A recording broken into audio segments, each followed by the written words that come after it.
اللہ الرحمن الرحیم۔ السلام علیکم ناظرین، آج ہم مفتی صاحب کی لائبریری میں موجود ہیں۔ ہمارے ساتھ مفتی صاحب موجود ہیں کہ انہوں نے بہت ساری کتابیں لکھی ہیں، جن میں سے میرے ہاتھ میں اس وقت یہ 2 کتابیں ہیں۔ مولانا محمد عثمان علی فروقی، ان کا تعارف میں آپ کو کروا دیتا ہوں۔ اور آج ناظرین ہم ان کی لائبریری میں موجود ہیں، ان سے یہ پوچھنا چاہیں گے کہ آخر یہ والی کتاب جو انہوں نے لکھی ہے، آج کے ڈیجیٹل دور میں جہاں کہ واٹس ایپ کا دور ہے، یوٹیوب کا دور ہے اور سوشل میڈیا کا دور ہے آج کل تو نوجوان نسل جو ہے کتابیں وغیرہ بالکل بھی نہیں پڑھ رہی، اور آپ سمیت جتنے بھی ناظرین ہیں، آپ بھی صرف سوشل میڈیا دیکھ لیا اور ختم۔ کتابیں وغیرہ تو پرانے لوگ جو ہمارے بزرگ تھے وہ پڑھتے تھے، اور آج ہم اسی لیے موجود ہیں، ان سے پوچھیں گے کہ آج کے دور میں ان کو کیوں ضرورت پیش آئی کتابیں لکھنے کی، جن میں سے میرے پاس یہ کتاب ہے، آپ اپنی سکرین پہ دیکھ سکتے ہیں، جس کا نام ہے چادر کا تقدس۔ یہ پوچھنا چاہیں گے کہ مفتی صاحب، یہ آپ نے موضوع تو بہت سارے تھے، لیکن آپ نے اسی موضوع پہ کتاب کیوں لکھی ہے؟ جی بسم اللہ الرحمن الرحیم۔ السلام علیکم۔ وعلیکم السلام ورحمۃ اللہ وبرکاتہ۔ میں آپ کے چینل کا شکر گزار ہوں، اور جو چینل کے سربراہ ہیں ان کا بھی شکر گزار ہوں۔ آپ کے یہاں آنے پر میں I am saying to you warm welcome. Thank you. تو آپ کا جو سوال ہے کہ میں نے یہ کتاب کیوں لکھی، آج جب کہ ہم اس معاشرے کو دیکھیں تو ناچنے والی بیٹی مسلمانوں کی، اس کے اوپر پیسے نچھاور کرنے والے بھی مسلمان، دوپٹے کو تار تار کر دینے والی بیٹیاں بھی مسلمانوں کی، بے حیائی کا لبادہ پہننے والی بیٹیاں بھی مسلمانوں کی، ٹی وی پر ناچ دکھانے والی بیٹیاں بھی مسلمانوں کی، ایسے حالات میں ضرورت اس امر کی ہے کہ آج ہم وہی قرآن و سنت کے پیغام کو عام کریں، نبی علیہ الصلوۃ والسلام کا پیغام، اور جو اللہ کا پیغام ہے قرآن میں آیا ہے، اللہ فرماتا ہے یا ایھا النبی، اے نبی، قل لازواجک و بناتک ونساء المؤمنین یدنین علیہن من جلابیبہن ذالک ادنی ان یعرفن فلا یؤذین وکان اللہ غفورا رحیما۔ قرآن کریم فرقان حمید میں اللہ نے فرمایا ہے، اے نبی اپنی بیویوں، بیٹیوں اور مسلمان عورتوں سے فرما دو، جب وہ اپنے گھروں سے باہر نکلے تو چہرے پر چادر کا ایک حصہ اوڑھ کر نکلا کریں۔ چہرے پر چادر کا ایک حصہ یعنی کہ نقاب کی حالت میں باہر نکلا کریں۔ ذالک ادنی ان یعرفن، یہ زیادہ قریب ہے کہ وہ پہچانی جائیں، فلا یؤذین، اور انہیں کسی قسم کی تکلیف نہ دی جائے۔ وہ عورتیں جو کہتی ہیں ہمارا جسم ہماری مرضی، جی تو ان کے خلاف جو قرآن کریم فرقان حمید میں کا پیغام ہے، ہمارے لیے میسیج ہے، اور میں چاہتا تھا یہ میسیج عام ہو، گلی گلی، محلے محلے، بستی بستی میں پہنچے۔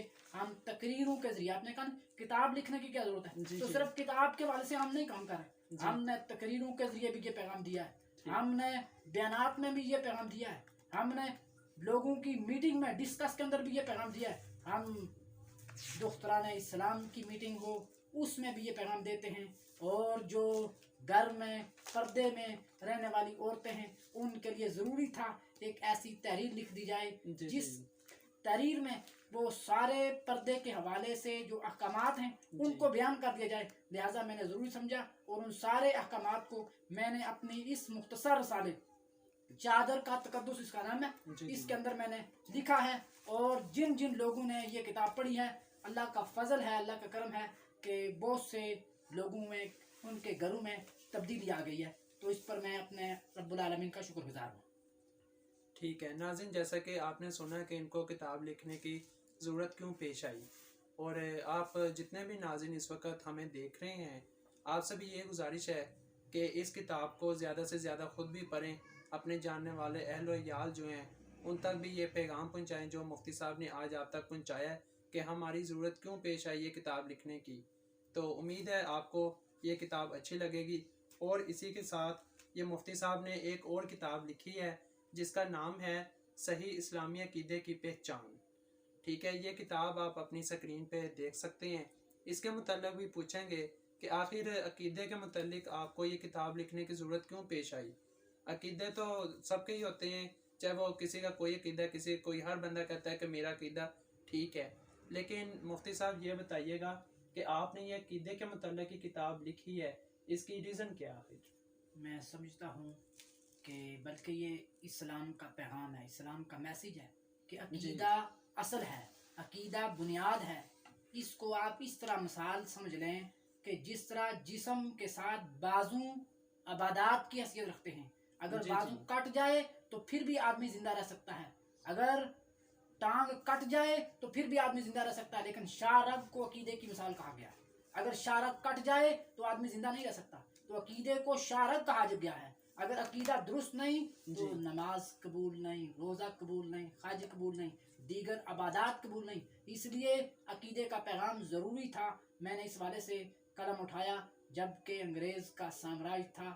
کوئی نبی کو مر کر مٹی میں ملنے والا لکھ رہا تھا، کوئی ذرہ ناچیز سے کمتر لکھ رہا تھا، کوئی تو بنعوذ باللہ اللہ کی بارگاہ میں چمار سے زیادہ ذلیل لکھ رہا تھا، کوئی نبی علیہ الصلوۃ والسلام کی عظمت کا انکار کر رہا ہے، کوئی ختم جی نبوت کا انکار کر رہا ہے، جی کوئی حضور کی شان پر اعتراض کر رہا ہے. ایسے میں ضرورت اس امر کی تھی کہ مسلمانوں کے عقیدے کی حفاظت کی جائے. تو امام احمد رضا رحمۃ اللہ علیہ نے اس وقت یہ بیڑا اٹھایا.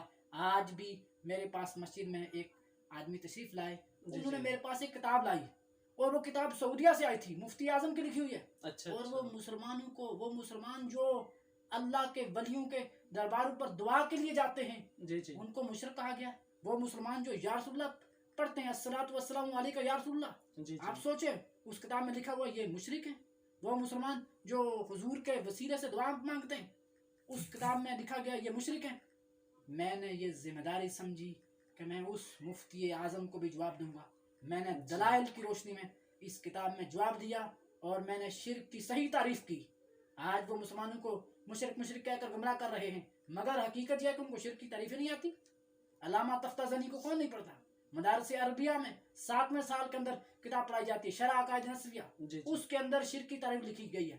شرک یہ ہے کہ اللہ کے علاوہ جی کسی اور کو واجب الوجود ٹھہرانا، جی جی ذات کے اعتبار سے یا صفات کے اعتبار سے، ٹھیک. یا عبادت کا مستحق ٹھہرانا. جی جی اب یہ شرک کی تعریف ہے، یہ ان کو ٹھیک. پتہ ہی نہیں ہے، اور جگہ بات بات پر مسلمانوں کو مشرک کہہ رہے ہیں. کوئی اللہ کے ولیوں کے پاس اگر وسیلہ پیش کرے تو بھی مشرک. ایسے حالات میں ضروری تھا کہ ہم کتاب لکھیں. میں نے جگہ جگہ وہ متفقن علی حدیث کوڈ کی ہے. آقا علیہ الصلوۃ والسلام نے فرمایا واللہ ما خاف علیکم ان تشرکوا من بعدی، اللہ کی قسم مسلمان مجھے میرے بعد تمہارے مشرک ہونے کا کوئی خطرہ نہیں. اور میں نے ایک نہیں کئی کئی آیات لکھی اچھا جن میں قرآن کریم فرقان حمید میں اللہ کو بھی مددگار کہا گیا ہے، بندوق کو بھی مددگار کہا گیا ہے، اللہ کو بھی رحیم کہا گیا ہے، مصطفیٰ صلی اللہ علیہ وسلم کو بھی رحیم کہا گیا ہے. پھر اللہ بھی روح قبض کرنے والا، یہ قرآن کہتا ہے فرشتہ بھی روح قبض کرنے والا. اللہ بھی بچانے والا، قرآن کہتا ہے فرشتے بھی بچانے والے.